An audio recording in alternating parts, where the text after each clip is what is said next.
What's going on, beautiful people? It is I, your flying locomotive, and faster than a speeding bullet SuperCliff, coming at you live with a brand new video. And for today's majestic and fantastic video, we are back out with some more DC Green Lantern shenanigans. For I'm talking about Green Lantern, issue number 12. Before we dive into the world of DC, the Green Lantern Civil War, the Green Lantern situation, if you are new to the channel, then smash that like and subscribe button. That way you guys never miss out on anything that happens on this majestic channel. So what are you waiting for? Let's raise the bar and go full on Super Saiyan. Hit that subscribe button. Thus, without further ado, let's take out our capes and get crazy with some green spandex with Green Lantern, issue number 12. Alrighty folks. So our story begins as every Green Lantern comic should, with the Green Lantern Resistance base being raided by United Planets. Because remember, Lord Tharos, after some skillful trickery, Tharos essentially was able to lure the Green Lantern Resistance into the light. The rug was pulled underneath. To put it in basic tongue, the good guys are fucked. However, because Kyle Rayner is going through some weird PTSD session, Kyle freaks out and with the power of the Green Lantern ring, takes out his would-be captors. Meanwhile, at the Great Hall in Oa, by the way, war on Oa, just in case you didn't know. Anyways, we pick up with HalJordan and the other Green Lanterns facing off against the Lord Premier Tharos and his Manhunters and other Lanterns loyal to the United Planets. Because remember, it was revealed in the last issue that Tharos' race, they're basically pink Skrulls, and they've taken over the United Planets. So yeah, DC is currently having a secret invasion moment.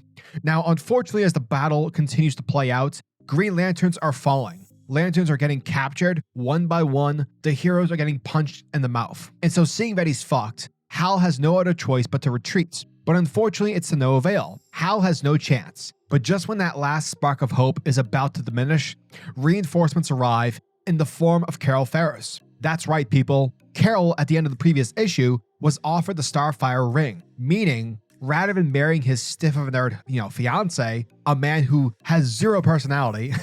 I don't know why I'm so harsh on Carol's now ex-fiance, but anyway, Carol follows her heart. Rather than living a life she knows and her heart isn't for her, she listens to her desires. Alas, she chooses Hal, the daredevil, and that's why she's here as Star Sapphire. She's here to save Hal and to follow her desired path. And just like that, Carol rescues Hal and is successful in bringing him back to Earth. Meanwhile, Tharos is told of Hal's escape.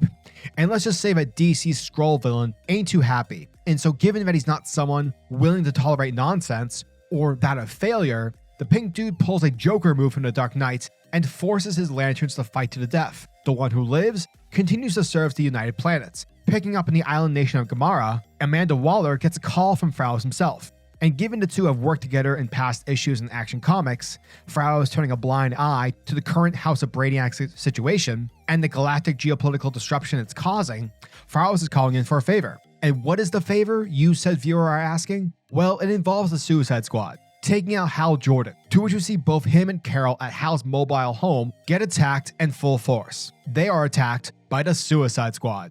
And that, folks, was the end of Green Lantern, issue number 12. And thank you guys for checking out my video, as it truly means the world to me. Once more, JeremyAdams delivers yet another stellar issue. Things are getting pretty intense, folks. Let's start with the pros. And hot damn on a stick, there's a lot. First, the increasing danger in this series is fantastic. Unlike, for example, Jeff Johns' Justice League, where the first villain for the first arc is Darkseid, in Green Lantern, this book, it's a gradual increase of difficulty.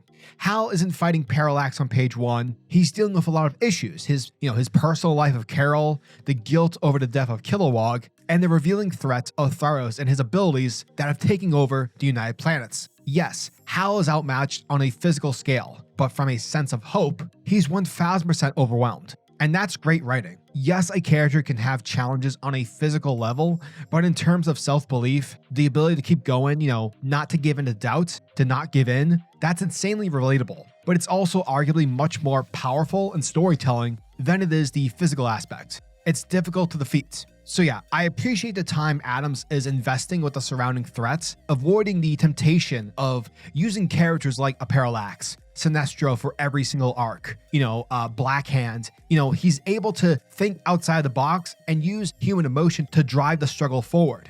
And as I said in my previous video, Me personally, I've never been a fan nor a hater of Carol Ferris. For me, she's just, the Diet Sprite version of Lois Lane. Yes, I know, Diet Sprite. It's a weird reference.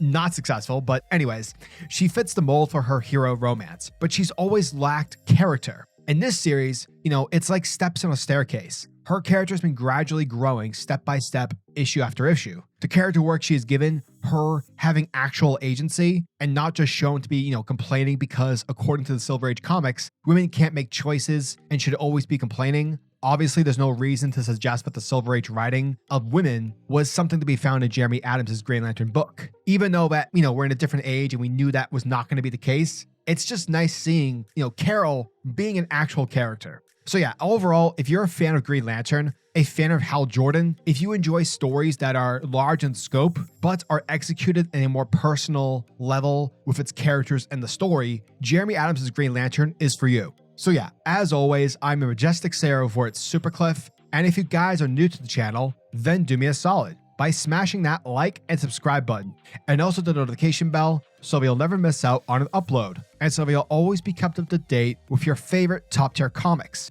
happening in the comic book world.